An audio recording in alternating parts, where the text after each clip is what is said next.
পরিবেশ রক্ষা ও সবুজায়নের বার্তা সাধারণ মানুষের কাছে পৌঁছে দিতে রামনগর স্পোর্টিং ক্লাবের উদ্যোগে রবিবার বন মহোৎসব উপলক্ষে চারাগাছ রোপণ কর্মসূচির আয়োজন করা হয়। এই কর্মসূচিতে উপস্থিত থেকে চারাগাছ রোপণ করেন এলাকার বিধায়ক তথা আগরতলা পৌর নিগমের মেয়র দীপক মজুমদার।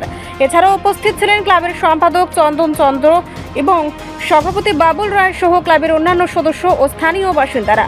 অনুষ্ঠানে উপস্থিত অতিথিরা পরিবেশের ভারসাম্য রক্ষায় বৃক্ষরোপণের গুরুত্ব তুলে ধরেন। তারা বলেন, জলবায়ু পরিবর্তন ও পরিবেশ দূষণের বর্তমান পরিস্থিতিতে প্রত্যেক নাগরিকের উচিত অন্তত একটি করে গাছ লাগানো এবং তার পরিচর্যার দায়িত্ব নেওয়া।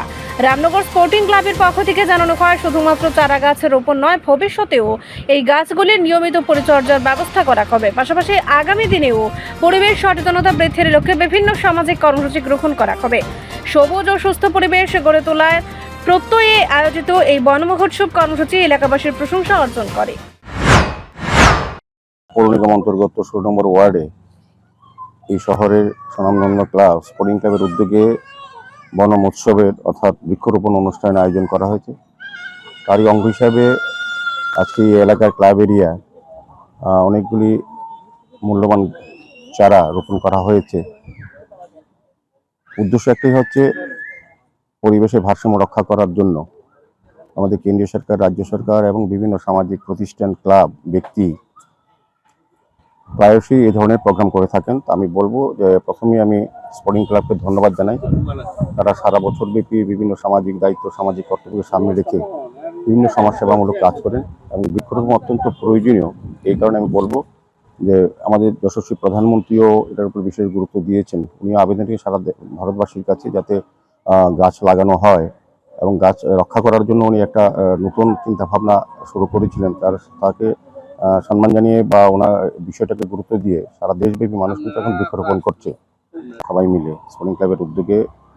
সেটা যাতে রক্ষা করা যায়, এই কারণে প্রধানমন্ত্রী যে বলেছেন এক পেড় নামকে মাকে নাম পর, মানে অর্থাৎ মার নামে যারা আছে গাছ রোপণ করছি প্রত্যেকের মার নামে যদি আমরা বৃক্ষটা রোপণ করি, মাকে যেভাবে সেবা শুশ্রূষা করি, যত্ন করি বা মার প্রতি শ্রদ্ধা প্রদর্শন করি, সেই গাছটার প্রতিও মানুষের সেইভাবে দরদ থাকবে বা সুস্থ থাকবে। কারণ আমরা বৃক্ষরোপণ প্রতি বছর থেকে 1903 সাল থেকেই সারা দেশে এই ধরনের বনোৎসব পালন করা হচ্ছে, কিন্তু যতগুলি গাছ আমরা লাগিয়েছি বনাঞ্চল হওয়ার কথা এই এলাকা বা সারা শহর বা রাজ্য বা দেশ, কিন্তু দেখা যায় গাছগুলি রক্ষা করার ক্ষেত্রে আমরা ততটা তৎপর হই না। অর্থাৎ ফটো সেশন করা হয়, বিভিন্ন ব্যক্তি বা রাজনৈতিক দলের নেতারাও ছবি তুলেন, গাছ লাগান, কিন্তু পরবর্তী সময় গাছগুলি বাঁচে কি না বা রক্ষা করা যায় না সেগুলো লক্ষ্য রাখেন না। কিন্তু প্রধানমন্ত্রী বলেছেন না, যে গাছটি যারা লাগাবেন সেটাকে রক্ষা করতে হবে, যত্ন করতে হবে। এবং এই গাছটা শুধু প্রতীকী গাছ নয়, এই গাছটা হচ্ছে যারা আগামী প্রজন্ম, যারা এই পৃথিবী থাকবেন, তাদেরকে সুন্দর সুস্থ পরিবেশ, দূষণমুক্ত পরিবেশ গড়ে দেওয়ার জন্য কিন্তু এই গাছগুলি লাগানো হচ্ছে। আমি স্পোর্টিং ক্লাবের কর্মকর্তা, বিশেষ করে সভাপতি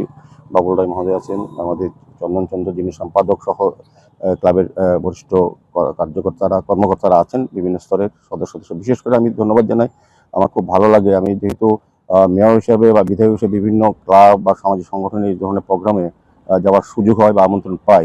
স্পোর্টিং ক্লাবে এসে আমি দেখি যে এখানে যে মহিলারা একটা বড় শক্তি। খুব সুন্দর লাগলো যে তাদের আজকের পোশাক এবং যে বিষয়বস্তু সবুজায়নের সঙ্গে তাদের কিন্তু মিল আছে। যে মনের থেকে খুব আন্তরিকভাবে তারা এটা গ্রহণ করতেন এই উৎসবটা, বনমহোৎসব, এটা বোঝা যায় তাদের পোশাক এবং তাদের যে অংশগ্রহণ। তো আমি স্পোর্টিং ক্লাবের যারা মহিলা সদস্যরা আছেন তাদেরকে ধন্যবাদ জানাই। তারা প্রতি সময় দুর্গাবৎসর আরম্ভ করে বিভিন্ন অনুষ্ঠান তারা নিজেরাই করে থাকেন। এটা আমরা চাই যে মহিলারা আরও এগিয়ে আসুক এবং যেসব এলাকায়, যেসব ক্লাবে যত সংখ্যক মহিলা বেশি সংখ্যায় আসবেন, তো বোঝা যায় এই এলাকায় ক্লাবের প্রতি মানুষের আস্থা আছে, বিশ্বাস আছে এবং ক্লাবের গ্রহণযোগ্যতা আছে এলাকায়। তো আমি স্পোর্টিং ক্লাবের সমস্ত স্তরের কার্যকর্তা, অভিভাবক যারা আছেন, যারা আজকের এই বন মহোৎসবে অংশগ্রহণ করেছেন, তাদেরকে আগরতলা পৌর নিগমের পক্ষ থেকে অনেক অনেক শুভেচ্ছা, স্বাগত, ধন্যবাদ জানাই। রিপোর্ট সংবাদ প্রতীক্ষা।